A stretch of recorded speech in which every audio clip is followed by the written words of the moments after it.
देखिए, ये सरकार जब से बनी है लगभग 1 साल पूरा होने को आया है, तब से जनप्रतिनिधियों की उपेक्षा हो रही है, जनता के कामों की उपेक्षा हो रही है।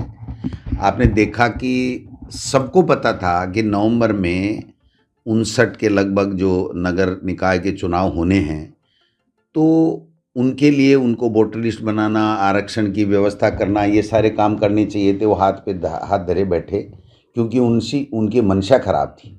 अब पंचायती राज के 1 महीने बाद में 17 जनवरी के लगभग प्रथम पेज में जो सरपंचों के चुनाव हुए थे वो भी आने लग गए हैं।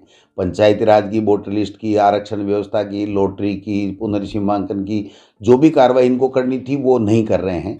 इसका मायना साफ है कि ये प्रशासक लगा करके पंचायती राज और नगर निकाय के चुनाव, जिससे शहरों और गाँव का विकास होता है, उससे जनप्रतिनिधियों के अधिकारों से उनको वंचित करना चाहते हैं। उनके ऊपर प्रशासक लगा करके ब्यूरोक्रेसी से ये सरकार चलाना चाहते हैं, क्योंकि ये सरकार जो है, गुजरात मॉडल यही है कि ब्यूरोक्रेसी ही सरकार चला रही है। जनप्रतिनिधि सरकार नहीं चला रहे हैं। आज न मंत्री की चल रही है, न मुख्यमंत्री की चल रही है, न कोई विधायकों की चल रही है। पंचायती राज के जो पैसे हैं केंद्र से आगे, वो पैसे ग्राम पंचायतों के खाते में, पंचायत समिति के खाते में डाल नहीं रहे हैं। हज़ारों करोड़ रुपए इन्होंने जो है वो दूसरे कामों में व्यय कर दिए हैं। तो पंचायती राज और नगर निकाय को ये एक तरीके से कमज़ोर करना और उस पे इनडायरेक्ट में प्रशासक के द्वारा ब्यूरोक्रेसी से चलाना, ये इनकी मंशा है, जो ठीक नहीं है। ये जनता के हितों के साथ में कुठाराघात है, जनप्रतिनिधियों का अपमान है। इसका हम लोग विरोध करते हैं, क्योंकि ये सरकार तो चला कौन रहा है यही पता नहीं चल रहा है। सरकार चला कौन रहा है, क्यों नहीं करा रहे हैं, ये कोई रीजन नहीं। 1 स्टेट 1 इलेक्शन की बात कर रहे हैं। कानून में आज तक कोई संशोधन नहीं। पंचायती राज का कानून है कि 6 महीने के अंदर अंदर हर हालत में चुनाव कराने पड़ेंगे। चुनाव करवा नहीं रहे हैं। सुप्रीम कोर्ट से जब कोरोना था तो हमें सुप्रीम कोर्ट जाना पड़ा था, सुप्रीम कोर्ट ने परमिशन दी थी। ये कोई कोर्ट में भी नहीं जा रहे हैं।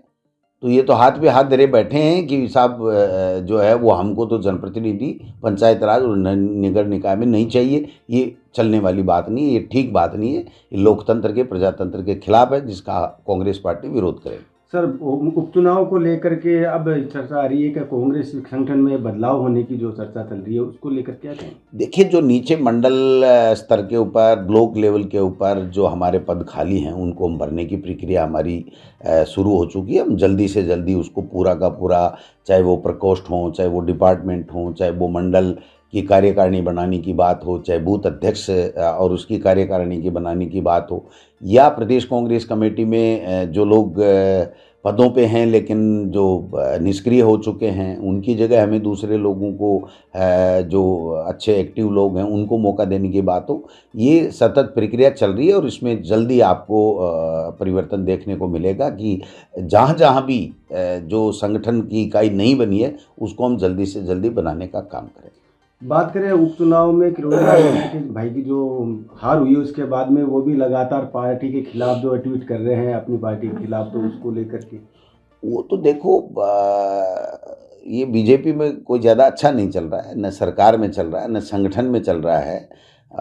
तो वो तो उनको देखना है कि वो किस तरीके से क्या स्टैंड लेते हैं।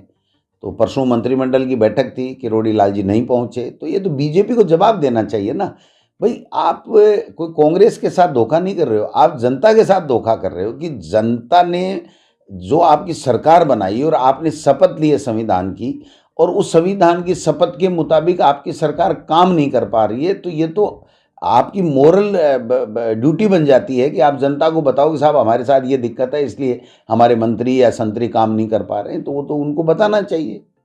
बात करें मोहन भागवत ने जो है 3 बच्चों का जो दिया है बयान, उसको लेकर क्या कहेंगे? हिंदुओं को 3 बच्चे कम से कम करने चाहिए। मोहन भागवत ने तो ये भी कहा है कि राम मंदिर के अलावा ये रोज़ाना के रोज़ाना मस्जिदों में शिवलिंग ढूंढने की बातें कर रहे हैं, ये बहुत गलत है। हर धर्म का सम्मान करना चाहिए, और ये जो चीज़ें हैं ये बहुत गलत हैं। इस देश में अराजकता फैलाने वाली है, नफरत फैलाने वाले, उनको नहीं करना चाहिए। तो उनकी बात को, उसको बात को भी बीजेपी नहीं मान रही है। तो इससे बड़ा दुर्भाग्य क्या हो सकता है? जो आरएसएस जिसके कंधों पे बैठ करके सवारी कर करके सत्ता तक पहुँचे हैं, वो मोहन भागवत की बात को भी नहीं मान रहे।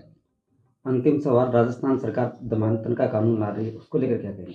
देखिए, ये पहले भी लाए थे, ये पास नहीं होगा कानून कोई भी। ये हर चीज़ के लिए कानून पहले से मौजूद है, संविधान में व्यवस्था है, कानून भी मौजूद है, लेकिन वो नहीं करके सिर्फ जो जनता के मुद्दे हैं उनको ये मतलब उनका ध्यान डाइवर्ट करने के लिए इस तरीके की चीज़ें लाते। वसुंधरा जी थी तब भी लाई थी इस तरह का कानून, फिर उसका क्या हस्न हुआ साहब।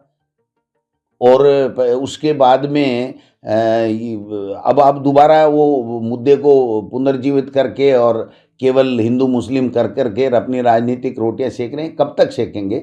जब राजस्थान की विधानसभा में आएगा वो कानून और उसमें क्या क्या वो करने जा रहे हैं, जब चीज़ आएगी तो हम वहाँ पर अपनी बात रखें।